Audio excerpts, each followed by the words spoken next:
for the overall contest now. We've got a few athletes that have drifted behind, but I feel the athletes near the bottom end of the table could claw their way back in. We saw that with the women just earlier.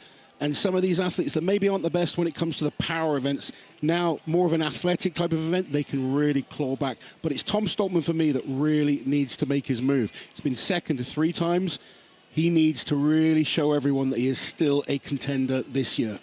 And Tom Stoltman in 7th place overall with 9.5 points. The Yoke Escalator is presented by Yeti, and it is fast. Carry a yoke 40 feet and then 3 increasingly heavy weights to the top of those power stairs. We're going to have 2 heats of 5 athletes, and we saw some razor-thin margins for the women in their event. And like the women, this is a chance for some of the men towards the bottom of the standings. You mentioned Tom Stoltman. Yeah, Tom Stoltman needs to do something. Patty Haynes and Rain O'Neill, for me, both very similar athletes, absolutely superb athletes, very fast, great at events like power stairs. And Thomas Evans, he needs to make his move as well. These 3 would definitely be worth watching. Rain O'Neill, of course, the 2025 World's Strongest Man. There is Tom Stoltman, who currently sits in 7th place overall. He tied for 5th in the wagon wheel deadlift, and then followed that up with a 6th place finish in the Viking press.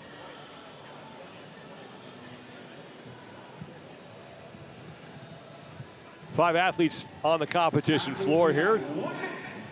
Tom Stoltman will join Rain O'Neill, Tom Evans, make it 4 athletes, and Patty Haynes.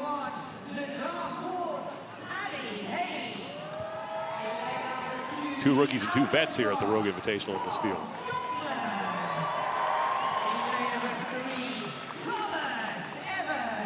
What does Stoltman like about this event? Well, Stoltman's height is a big advantage. Going up those power stairs, normally a very good event for him. He just needs to get his confidence back. At the moment, he doesn't look as confident as we've seen him in the past. But Tom's one of those guys, one good event, and suddenly his chin goes up, heads up, and he starts believing in himself. And I think that's all that's lacking at the moment. The capability's there. We just need to see that confidence again, because when he is on and when he believes it, he is a very, very dangerous man.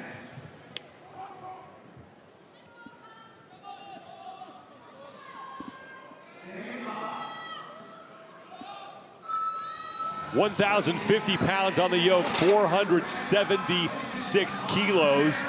And it's Tom Evans who's out front early. Tom Evans moving well on this yoke. It was a bad start by Reno. The first Tom weight, and Patty both struggling. 100 pounds, 227 kilos. Slight stumble there for Evans on his first trip up the stairs. Here comes Tom Stoltman and Patty Haynes. And Rain O'Neill is bringing up the rear as Evans heads back for the second weight now at 550 pounds, 249 Patty kilos. Haynes is closing the gap with these power stairs. Wasn't so good on the yoke, but he's moving well now. He's actually caught up to Thomas Evans, and here comes Tom Stoltman as well. Haynes and Evans are tied. Haynes is actually now in the lead. He's got to lug that thing over the red line, make the trip back down. So Patty Haynes overtaking Evans for the lead onto the 3rd and final power pin up to 600 pounds, 272 kilos. And this is where that duck walk really starts to cause a problem. Haynes is fighting with that thing to get it up to the stairs. Fatigue really hitting them hard. This is 600 pounds, this final power pin. That is a heavy weight to be carrying at the end of an event like this. Drains the back, taxes the grip as well. And you're seeing even Tom Stoltman there is just having to shunt it over. He's getting as close as he can. Evans took a spill on the first stair. He's okay. And Patty Haynes is almost to the top. He's got 1 stair left. And Patty Haynes has it not completely over. There it is. And he makes the touch. 126.42 seconds for Patty Haynes. And that is 4 exhausted athletes. This event, way more brutal this year. Adding that duck walk element, having to carry it, I think that really changed things. This is the battle for second between Evans and Tom Stoltman. These two are just gassed. 2.5-minute time cap. Well, Thomas Evans, he was blisteringly quick on the super yoke, but these power pins slowed him down rapidly, but I love that he keeps fighting, and he's gonna, oh! Evans is through it. Nearly. He got so excited, he jumped and tripped over, but he managed to hit the button. We have 2 finishers. 2:01.24 seconds for Evans. Stoltman and Nell Come on, trying to finish up. The crowd's getting so behind him. Nell's at the bottom of the steps. He's not going to have enough time. Strowman's got 1 to go. 5 seconds. He's going to try to get there. Has it over. Has to hit the buzzer. And I think he made it. Got it right in time. They're not going to give him credit. Didn't hit the buzzer, but finished the event. But Patty Haynes at 1:26.42 seconds has the top time heading into the final heat. Great to see the young man from Oxfordshire with a solid run there. Yoke, has always been worried about the Yoke. He was steady here.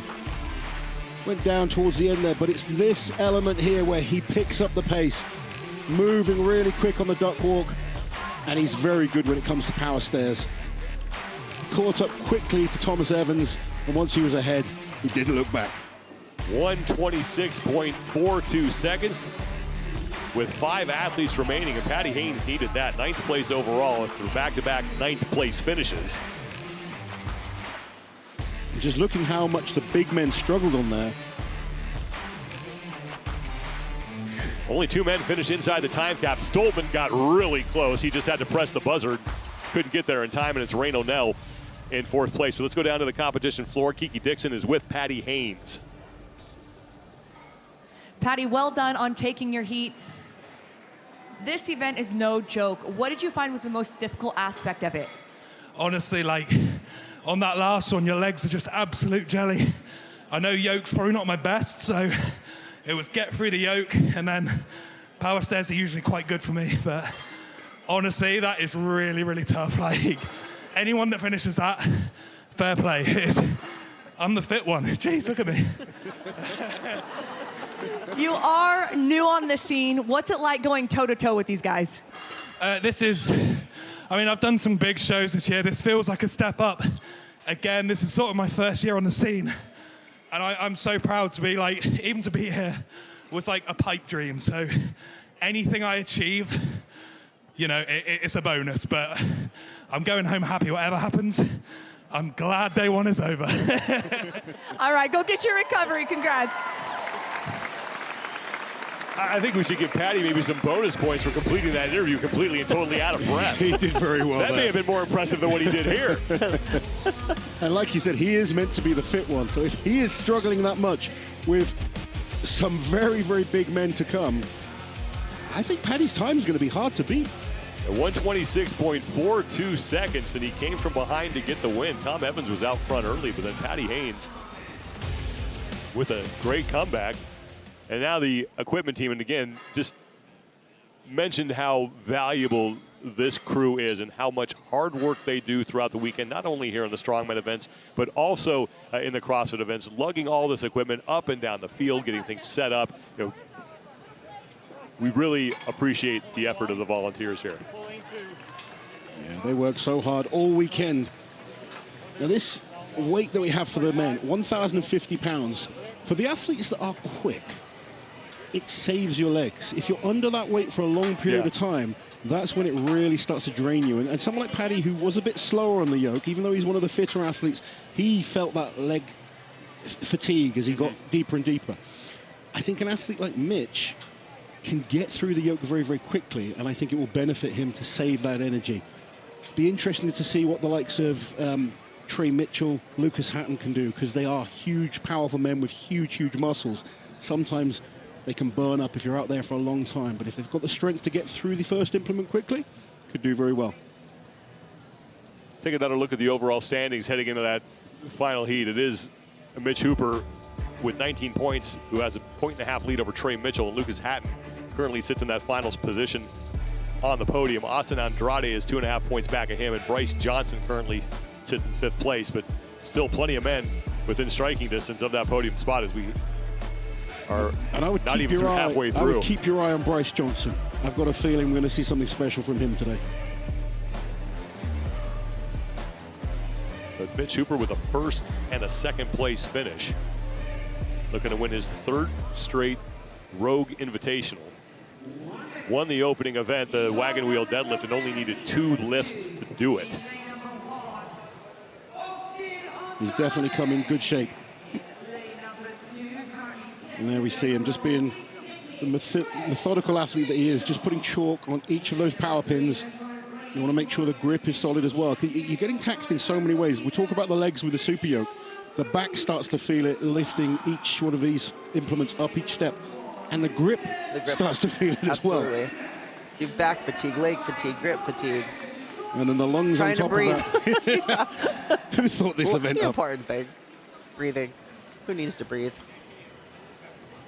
Men in the second heat here getting ready. There is Bryce Johnson, who has a chance to do some damage in this event. You mentioned what's at stake coming in. Tom Stoltman needed a win. He did not get it, didn't even finish the event. So he's paying close attention to this heat, because if all these guys finish, that is bad news for Stoltman. Absolutely. We are underway. 1,050 pounds on the yoke. 126.42 seconds, the time to beat, and it's Mitch Hooper out front early. He's got a big lead here as he gets to the power pins. First pin, 500 pounds up the stairs. Bryce Johnson coming up second on the yoke.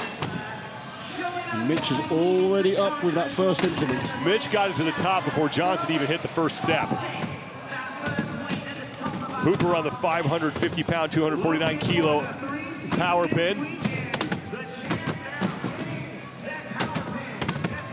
That advantage of being so fast on the super yoke, he's not having to rush these. And now 600 pounds for Hooper. Swinging that thing up to the stairs, but he is well ahead of the rest of the field. He can take his time here. He's feeling it. Look at this. Struggling now with this final implement.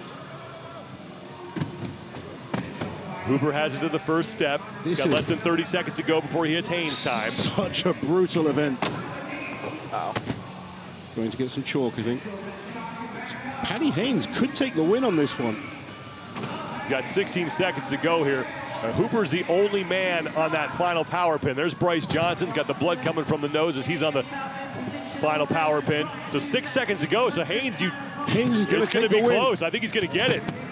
And Paddy Haynes is going to pick up his first career event win, but Mitch Hooper's doing what Mitch Hooper does, is trying to stay inside the top three here. Austin Andrade managing to get up another step. You can see Trey Mitchell in the background, hating like whoever came up with this event wanted to kill these men. This is absolutely brutal.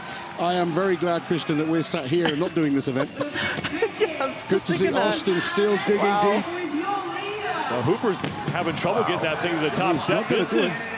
He's absolutely could be big as Trey Mitchell is down to the top, and he's going to finish at 158.85 seconds. Tell you what, after that win in the Viking press, this is a big result for Trey Mitchell. Let's go, Austin. 20 Hooper's got to get in here. Hooper is just gassed. He's got nothing left. I don't know what he's trying here. He's trying to go backwards. Took a deficit deadlift for Hooper.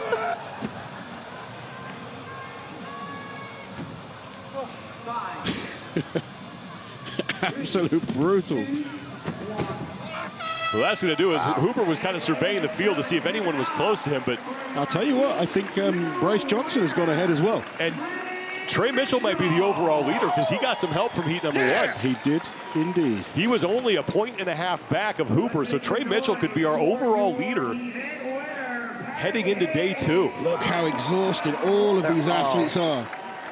Wow, what a tough event. That duck walk really changed the game for this whole event.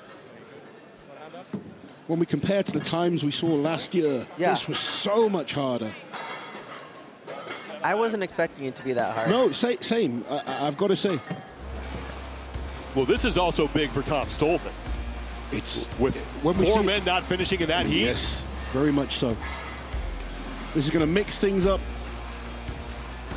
And you can see the struggle on Mitch Hooper's face there. And this is what we talked about. Literally anything can happen. Absolutely. You cannot predict what's going to happen. Trey Mitchell did very well. Just sneakily came through. And it shows the conditioning on such a big man. Trey holds so much muscle.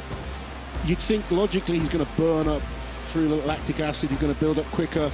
The oxygen's going to burn up quicker. But he paced himself nicely. And that is a big, big result. Yeah, that's big for him. Big points. Trey Mitchell looks to be the overall leader as he picks up the heat win. Paddy Haynes is going to grab his first career event win at the Rogue Invitational. 126.42 seconds. Only 4 men finished. Now, they are adjusting Stoltman's time, so he did finish That is big for Tom. 4th place finish for him. I know he needed the win. You said that at the top. Yeah. What's at stake? But that's still going to help him, as a lot of the guys that he is chasing did points. not finish. Let's send it down to Kiki Dixon. Trey, I believe you are now our new overall leader at the close of day number 1 at the Rogue Invitational. You missed out in last year, due to an injury from 2023. So what does it mean to you to have such a great day 1 back? Oh, yeah, it's very honorable. Just like coming back, not being able to compete last year due to injury, like, it just proved that this is a good competition for me, I think. This event is no joke. You guys are all lined up 5 at a time going. You're usually competing 1 at a time or 2 at a time. How much did that influence what you did out here? It definitely gives you a little bit extra motivations, having half the field pretty much competing at the same time. You see everybody, like you got the lead and like guys coming up behind you too. So it gives you a little extra motivation to give it your all. A little extra motivation, a little extra pressure. What did you find was the most difficult aspect of this particular event? I would say the duck walk is an extremely heavy duck walk. Like, we don't usually do this. Well, you did today. Congratulations.